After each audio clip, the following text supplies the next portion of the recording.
ప్రజలకు ఉపయోగకరంగా సెక్యులర్గా ఎవరి మతానికి ప్రార్థన భక్తి జీవితాలకు ఆటంకం లేకోకుండా ఏ యొక్క పార్టీ అయితే రూల్ చేస్తుందో ఆ పార్టీ అది దేశంలో కానీ రాష్ట్రంలో కానీ అలాంటి సెక్యులర్ పార్టీస్ రావడం మంచిదని మా యొక్క అనుదిన ప్రార్థనలు కూడా క్రైస్తవకి ఎవరైతే సహాయపడతారో ఆ ప్యానల్ని వారిని ప్రోత్సాహపరచుకోవడానికి చాలా వరకు 100% ఇష్టపడతారు. క్రైస్తవులకి అనుకూలంగా ఉన్నారు బాగా. అంత మాత్రమే క్రైస్తవేతరులకు కూడా వారి సహాయాన్ని కానీ వారు చేసే సంక్షేమ ఫలాలు కూడా చక్కగా అందుతున్నాయని మేము బాగా పూర్తిగా విశ్వసిస్తున్నాం. శాసనసభ్యులు మాచర్ల నియోజకవర్గ పిన్నెల్లి రామకృష్ణారెడ్డి గారు ప్రభుత్వ విప్పుగా వారు చేస్తూ ఉన్నారు. వారు ఇచ్చినటువంటి సహాయము మేము కళ్ళారా చూసాము. అంత మాత్రమే ప్రస్తుతం మా యొక్క ఆలయానికి కూడా వారు మరి ఈ సహకారాన్ని ఆర్థిక సహాయాన్ని అందించడంలో మరి వారు ఎంతో ప్రోత్సాహం ముందుకు మాచర్ల నియోజకవర్గ పరిధిలో ఉన్నటువంటి పాస్టర్ గారులకి వారు పాస్టర్ హౌసెస్ కన్స్ట్రక్షన్ చేయడంలో వారు ఎంతో సహాయాన్ని అందిస్తూ ఉన్నారు సార్. వారి పరిచర్యలు చాలా అభినందనీయం, సంతోషకరం సార్. మా సంఘ పరిచర్యలో అనుదిన సువార్తలో అందరూ కూడా బాగుండాలి, దేవుని దీవెన కలగాలి, సమాధానంగా ఉండాలి, యేసయ్య అందరికీ ప్రభు అని చెప్తాం సార్. అలానే సారు కూడా అందరూ బాగుండాలి, ఆ దేశము రాష్ట్రం బాగుండాలని కాంక్షించేవారు. వారి మాటలు వింటున్నప్పుడు అంతా దేవుని కృప దేవుని దయ అంటున్నప్పుడు మేము చాలా సంతోషిస్తున్నాము. అది మాకు స్ఫూర్తిదాయకంగా ఉంది. వాళ్ళకి మతాలకి కులము యేసయ్య దగ్గర కులము కానీ మతం కానీ లేదు సార్. యేసయ్య అందరికీ ప్రభు. అలానే అందరినీ ప్రేమించేలాగానే మన సీఎం గారు జగన్మోహన్ రెడ్డి గారి యొక్క ఆలోచనలు ఉన్నవి. అందరిని బట్టి మేము సంతోషిస్తున్నాం సార్. క్రైస్తవులకు అనేటువంటి వారికి ఇంతవరకు ఏ ప్రభుత్వంలో కూడా పాస్టర్లకి మరి సహాయం చేయటము 5,000 రూపాయలు వారికి గిఫ్ట్గా ఇవ్వటం కూడా ఇంతకుముందు ఎవరు కూడా ఇలా చేయలేదు. మరి జగన్మోహన్ రెడ్డి గారు వారి తండ్రి గారైనటువంటి రాజశేఖర రెడ్డి గారు కూడా క్రైస్తవుల పట్ల వారు చూపిన ప్రేమను బట్టి మరి అలాగనే మన పిన్నెల్లి రామకృష్ణారెడ్డి గారు కూడా ఎమ్మెల్యేగా ఉండి క్రైస్తవులకి ఇళ్ల స్థలాలు ఇప్పించటం, క్రైస్తవులకి మరి ఇల్లు కట్టించటం, చర్చిలు కట్టించటం, ఇవన్నీ కూడా మరి క్రైస్తవుల పట్ల వారు చూపినటువంటి ప్రేమను బట్టి మరి ఎంతగానో మేము కూడా వారి కొరకు మేము ప్రార్థనలు చేస్తున్నాము. అంతేకాకుండా ఇప్పుడు మరి బీజేపీ ప్రభుత్వం వస్తుంది. మరి దానికి ఎవరైతే మద్దతు ఇస్తారో దానివల్ల కూడా క్రైస్తవులకు ప్రమాదంగా ఉంటుంది కనుక క్రైస్తవులను కాపాడే వారికి మనం ఏదైనా చేయాలంటే క్రైస్తవ బిడ్డలైనటువంటి మరి బిడ్డలు మరి అలాంటి సహాయం చేసే వారికే మనం సహాయకులుగా ఉంటే అది ఎంతగానో మంచిగా ఉంటుంది. క్రైస్తవులైనటువంటి మనం ఒకసారి ఆలోచన చేసుకోవాలని నేను కూడా మీ అందరికీ తెలియచేస్తున్నాను. అంతేకాకుండా చర్చిలు కట్టించడం, సమాధి స్థలాలకి మరి వాళ్ళు సహాయం చేయటం, ఇవన్నీ కూడా పాస్టర్లకి గిఫ్ట్లు ఇవ్వటం అన్నీ కూడా మరి జగన్మోహన్ రెడ్డి గారి ప్రభుత్వంలో చక్కగా చేస్తున్నారు. వారు ఎంతగానో క్రైస్తవుల పట్ల మరి ముందుండి కూడా సహాయం చేస్తున్నందుకు మనం ఒకసారి ఆలోచన చేసుకొని క్రైస్తవుల బిడ్డలైనటువంటి మనము తప్పకుండా మరి మరొకసారి ఆయన విజయానికి తోడ్పడాలని నేను కూడా ఒక క్రైస్తవ బిడ్డగా తెలియజేస్తున్నాను. గత ప్రభుత్వాలు ఎన్నో చేశారు కానీ మరి ఇలాగా క్రైస్తవులకి ముందుండి వారికి సహాయం చేయటము, ఇళ్ల స్థలాల విషయంలో కానీ చర్చిలు కట్టి సమాధి స్థలాలలో చుట్టూ ప్రహారీ కట్టేయటం కానీ అలాగనే చూస్తే పాస్టర్లకి గిఫ్ట్లు ఇవ్వటం కూడా ఇవన్నీ కూడా జగన్మోహన్ రెడ్డి గారి ప్రభుత్వ పాలనలో చక్కగా జరుగుతున్నది. మరోసారి వారికి అవకాశం ఇచ్చి మరి వారిని మరోసారి సీఎంగా చేయాలని కూడా క్రైస్తవుల పక్షాన నేను మరి తెలియజేస్తున్నా. నిజంగా జగన్మోహన్ రెడ్డి గారు పిన్నెల్లి రామకృష్ణారెడ్డి గారు మా ఊరు వచ్చారు.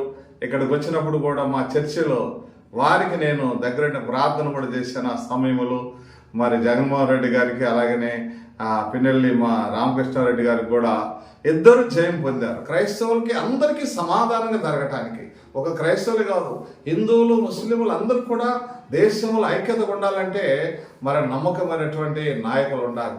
ఎందుకంటే సామెతల గ్రంథము 11 మరి ఆ యొక్క 14 వచ్చిన అంటాడు, నాయకులు లేని జనులు చెడిపోతారంట. నాయకులు లేని జనులు చెడిపోతారు. మంచి నాయకుడు కావాలి, మనం మంచి నాయకుడిని ఎన్నుకోవాలి. మరి మన యొక్క ఇప్పుడు దినాలు చూస్తుంటే చాలా విపత్తులు జరుగుతున్నాయి.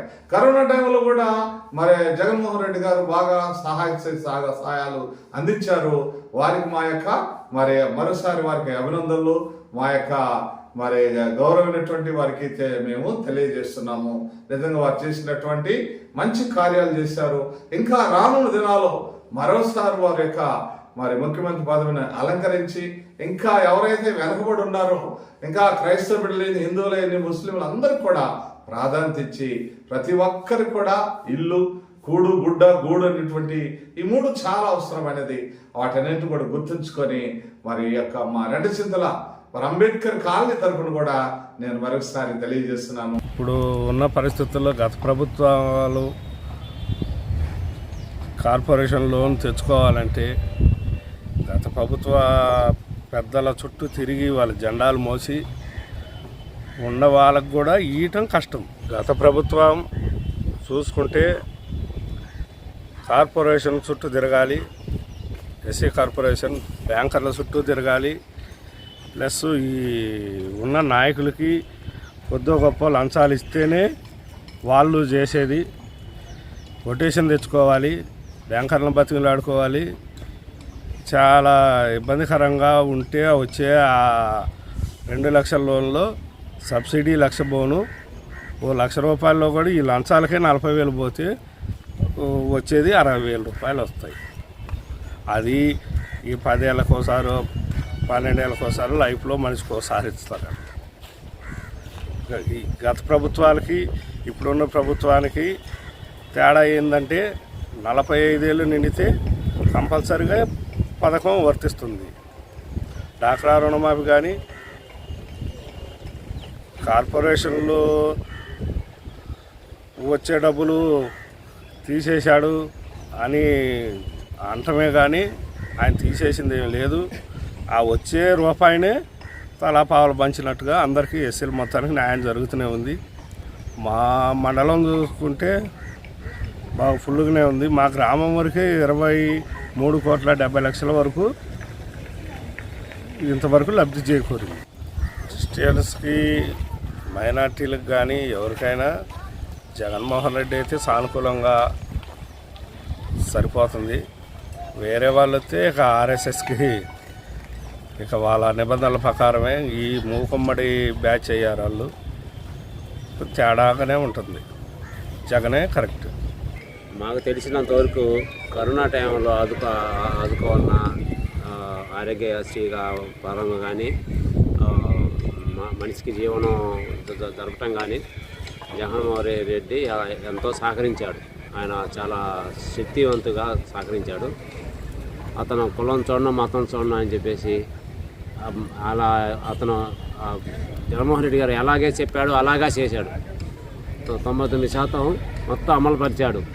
ఆరోగ్యశ్రీ కార్డు కానీ, రేషన్స్ కానీ, 18,000 డబ్బులు కానీ, అమ్మఒడి కానీ, విద్యా కానుకలు కానీ అతను ఎటువంటి లోటు లేకుండా చాలామంది ఎక్కడైనా ఎవరన్నా జారిపోయి ఉంటారేమో కానీ 99% చాలా వరకు మంచి చేశాడని నేను అతన్ని అభినందనిస్తున్నాను. ఇప్పుడు ఉన్న పరిస్థితులను బట్టి నరేంద్ర మోడీ గారు ఆ రామాలయం కట్టి మొత్తాన్ని ఒక హిందువుగా మార్చాలని చూస్తున్నాడు. కాబట్టి మనం ఎస్సీ క్రిస్టియన్స్ ఎక్కడ ఉన్నా సరే ఎవరు చేస్తే బాగుంటుంది, గుర్తింపుగా ఎవరు ఉంటే బాగుంటుందని గుర్తించాలని జగన్మోహన్ రెడ్డి గారు మన క్రైస్తవ సంఘానికి ఎంతవరకు చేశాడో గుర్తించాలని నేను కోరుతున్నాను. గుర్తుపెట్టుకో. మాకు క్రైస్తవ మతం కాబట్టి సీఎం జగన్మోహన్ రెడ్డి క్రైస్తవులు అంటే అభిమానం ఉంటుంది అని ఆయనకి శ్రద్ధలు ఉంటాయి. క్రైస్తవ మతాన్ని కూడా ఆదుకోగలుగుతాడు. ఎందుకంటే ఆ బాధలు ఆయన బైబిల్ చదివింది కాబట్టి ఆయనకు తెలుసు. అదే హిందూ మతం అయితే పట్టించుకోరు, ఏదైనా దూరంగానే చూస్తారు. క్రైస్తవులు అంటే అసహించుకుంటారు. కాబట్టి క్రైస్తవ మతం ఆదుకునే వాళ్ళే మాకు కావాలి. జగన్మోహన్ రెడ్డి గారే మాకు కావాలి. మాకు నష్టం ఏంటంటే పైన పొత్తులు ఉన్నాయి కాబట్టి వాళ్ళు రేపు వచ్చినా కానీ మమ్మల్ని ఏం పట్టించుకోరు. ఏంటంటే పైన వాళ్ళది ఏదైనా కానీ అజాతి ఉంటుంది. వీళ్ళు కూడా చెప్పలేరు, ఆయనకు కూడా చెప్పలేరు. అందుట్లో మోడీ గారికి కూడా క్రైస్తవులు అంటే ఎక్కడలేని కోపం. రేపు అది గెలిస్తే కానీ మాకైతే బీజేపీ అయితే ఇష్టం లేదు.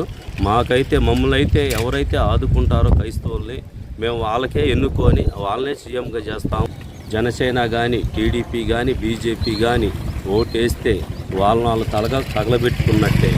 అందుకనే మాకైతే క్రైస్తవులను ఎవరైతే ఆదుకుంటారో వాళ్ళనే మేము సీఎంగా ఎన్నుకుంటాం. రామకృష్ణారెడ్డి గారు క్రైస్తవులంటే అభిమానిస్తాడు, దగ్గరికి తీసుకుంటాడు. కులబెతం అయితే లేదు, మతం అయితే లేదు, మమ్మల్ని అయితే బాగానే చూసుకుంటున్నాడు. మాకేదన్నా అవసరం వచ్చినా కానీ ఆయన ఆదుకుంటున్నాడు. చర్చిలకు కానీ ఏదైనా కానీ మేము చెప్పింది ఇది సహాయం కావాలని అంటే ఎమ్మటే స్పందిస్తున్నాడు మా ఎమ్మెల్యే రామకృష్ణారెడ్డి గారు. పిన్నెల్లి రామకృష్ణారెడ్డిని గెలిపిద్దాం, మాచర్ల అభివృద్ధిని కొనసాగిద్దాం.